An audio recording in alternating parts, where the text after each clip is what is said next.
भगवान के शस्त्र प्रहार से सेनापति पीठ और उसके सभी दैत्यों के सिर, जांघें, भुजा, पैर और कवच कट गए और उन सभी को भगवान ने यमराज के घर पहुंचा दिया। जब पृथ्वी के पुत्र नरकासुर भौमासुर ने देखा कि भगवान श्री कृष्ण के चक्र और बाणों से हमारी सेना और सेनापतियों का संहार हो गया, तब उसे असह्य क्रोध हुआ। वह समुद्र तट पर पैदा हुए बहुत से मदवाले हाथियों की सेना लेकर नगर से बाहर निकला। उसने देखा कि भगवान श्री कृष्ण अपनी पत्नी के साथ आकाश में गरुड़ पर स्थित हैं।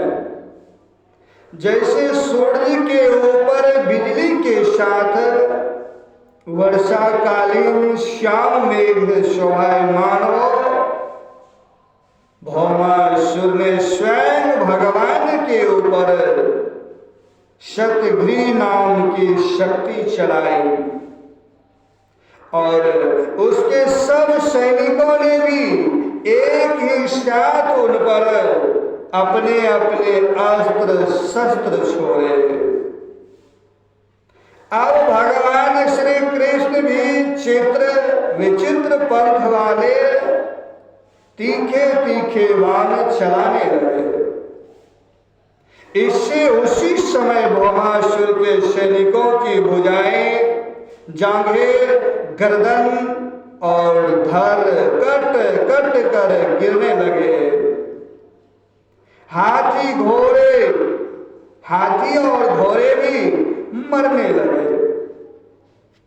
परीक्षित, भौमासुर के सैनिकों ने भगवान पर जो जो अस्त्र शस्त्र चलाए थे, उनमें से प्रत्येक को भगवान ने तीन तीन तीखे बाणों से काट गिराया। उस समय भगवान श्री कृष्ण गरुड़ जी पर सवार थे और गरुड़ जी अपने पंखों से हाथियों को मार रहे थे। उनकी चोंच, पंख और पंजों की मार से हाथियों को बड़ी पीड़ा हुई और वे सब के सब आर्त होकर युद्ध भूमि से भागकर नगर में घुस गए। अब वह अकेला भौमासुर ही लड़ता रहा।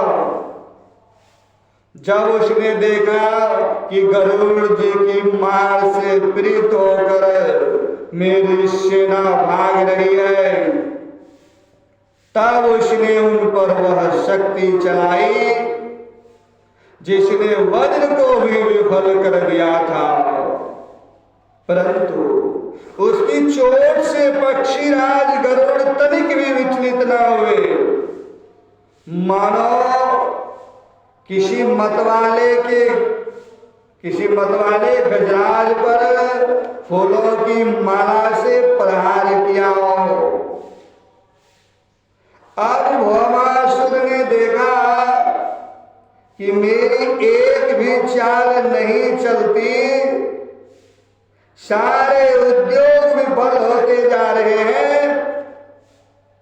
तब उसने श्री कृष्ण को मार डालने के लिए एक त्रिशूल उठाया, परंतु उसे अभी वह छोड़ भी ना पाया था कि भगवान श्री कृष्ण चूड़े के समान तीखी धार वाले चक्र से हाथी पर बैठे हुए भौमासुर का सिर काट डाला। उसका जगमगाता हुआ सिर कुंडल और सुंदर किरीट के सहित पृथ्वी पर गिर पड़ा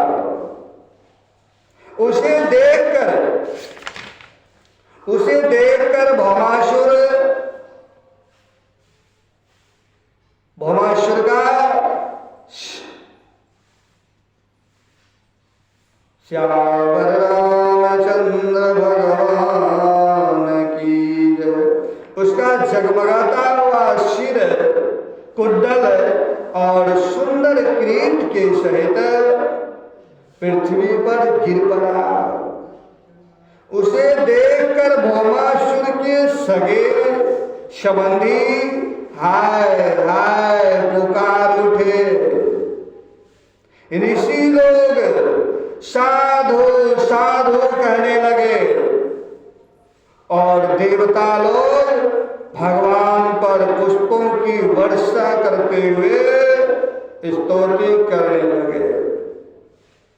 अब पृथ्वी भगवान के पास आई। पृथ्वी दौड़ी दौड़ी भगवान के पास आई।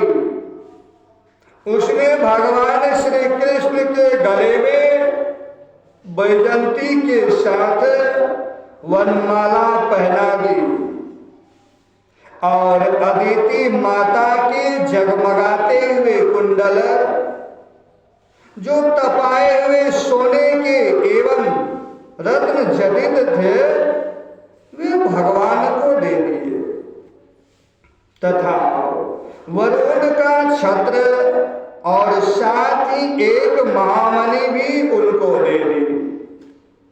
राजन, इसके बाद पृथ्वी देवी बड़े बड़े देवताओं के द्वारा पूजित विश्वेश्वर भगवान श्री कृष्ण को प्रणाम करके हाथ जोड़कर भक्ति भाव भरे हृदय से उनकी स्तुति करने लगे। पृथ्वी देवी ने कहा भगवान श्री कृष्ण से कि शंख चक्र गदाधारी देव देवेश्वर, मैं आपको नमस्कार करती हूँ। परमात्मा, आप अपने भक्तों की इच्छा पूर्ण करने के लिए उसी के अनुसार रूप प्रकट किया करते हैं। क्या आप अपने भक्तों की इच्छा पूर्ण करने के लिए उसी के अनुसार रूप प्रकट किया करते हैं। आपको मैं नमस्कार करती हूँ।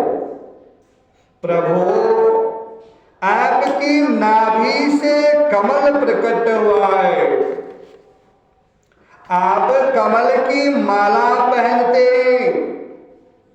आपके नेत्र कमल से खिले हुए और शांति दायक है।